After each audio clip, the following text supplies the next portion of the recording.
So this was JJ Reddick. He went on Sirius XM and he talked about Bronny James, and he related it to one current NBA player. We used the example yesterday. We were at the Canada-USA basketball exhibition game, and I turned to one of our assistant coaches during the game, and I said, I think Lou Dort just single-handedly broke up the 8th possession of the game. Like, his impact, you can't get into your offense sometimes. The shot clock winds down because of his ball pressure. He literally blows up entire plays because of that pressure, and I really believe this. Bronny eventually will be that guy. Yeah, I'm going to disagree with JJ. Now, in fairness, JJ is the coach of the Lakers. I am not. But here's what Lou Dort is able to do. I agree. Lou Dort he's a completely different athlete, right? He's built like a football player. He can guard just about any position. But what you don't do once a guy gets to 19, and this is something that we've said here, and it's played out as much, and others have started to say, is Bronny really doesn't have an identity as a basketball player, right? There isn't, and once you get past the starters in the NBA, you kind of have to have an identity and lean into what you do and don't do what you don't do. And the idea of just being a complete nuisance defensively. And I agree with JJ in that there is an absolute role for it. I always bring up this name, Jorge Gutierrez. And our next guest, I believe, played against Jorge Gutierrez. My brother recruited Jorge to Cal. He was at Findlay Prep. And the reason he recruited him to Cal from Findlay Prep was the coaches at Findlay Prep told him that he wins just about every game, and some of the other team wants to fight him every game. And that has a value. And 4 years later, Jorge Gutierrez was Pac-12 Player of the Year, and he played for, I think, like 6 teams in the NBA. He's now playing in his home country of Mexico. And the point is that you don't just invent that. You don't just go like, hey, here's a good defensive player. Let's make him a complete nuisance on defense. That doesn't happen. That has to be nurtured and grown and developed. He's not a point guard. That has to be nurtured and grown and developed. He's not an elite shooter. That has to be nurtured and grown and developed. And you can't get to being 19 years old in the G League and go, hey, now you're going to be some sort of pest defensively. That's my feelings. It's my feelings. Let's bring in somebody who's actually done it in the NBA, analyzed the NBA for a living, and won an NBA championship as a part of the San Antonio Spurs. Antonio Daniels joins us. Of course, he's also the analyst for the New Orleans Pelicans television network. He joins in the Doug Gottlieb Show on Fox Sports Radio.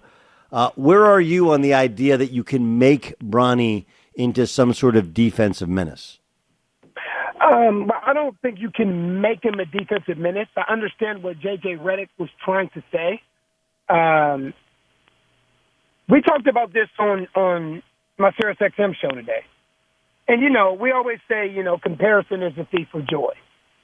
I think when you look at Bronny James, there is nothing thus far that we've seen that, completely jumps off the page, completely jumps off the screen. We say he's incredibly fast. He can handle the ball well. Excellent playmaker. Crazy athlete. All these different, he does a lot of things well and has some physical attributes because of his lineage that we know that will be passed down to him. That's awesome. So I understand what JJ Reddick was saying as far as, and for me, I think there's along the lines of who he wants Bronny to be. And you basically said the same exact thing that I said today, Doug. I can't see him being someone like Lou Dort because Lou Dort is 6'3", 6'4", but he's also built like a linebacker. Bronny's not built like a linebacker. For me, Bronny James is more along the lines of a Gary Payton II, right?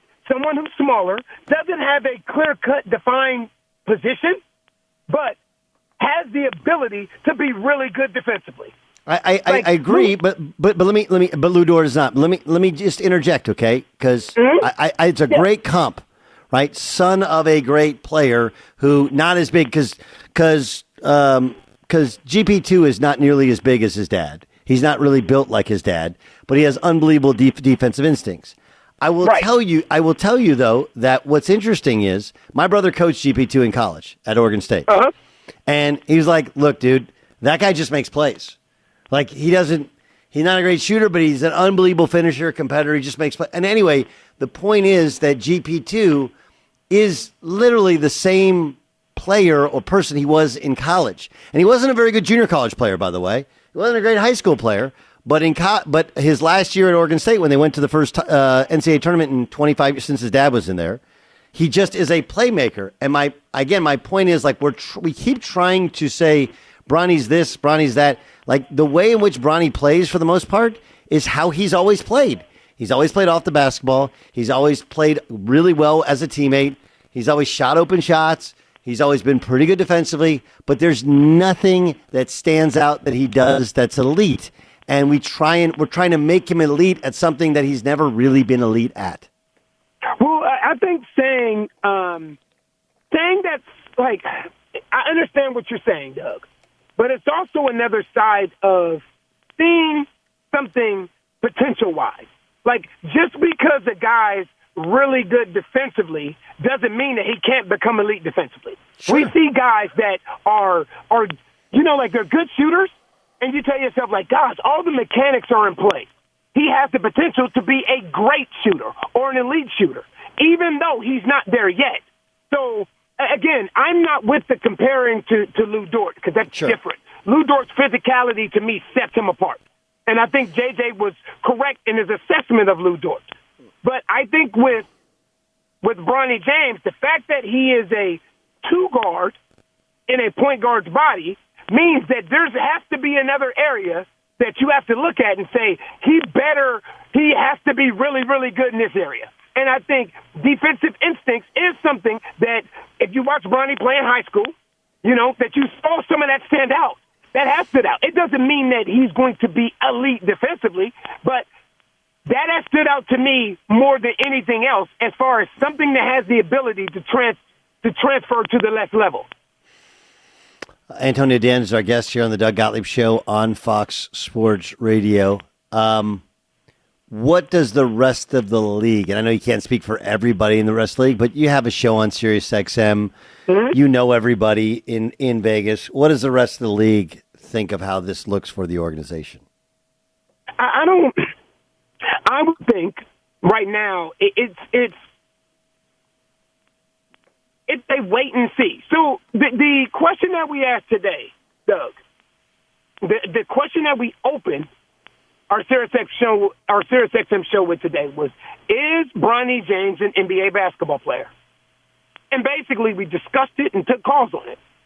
And it's funny the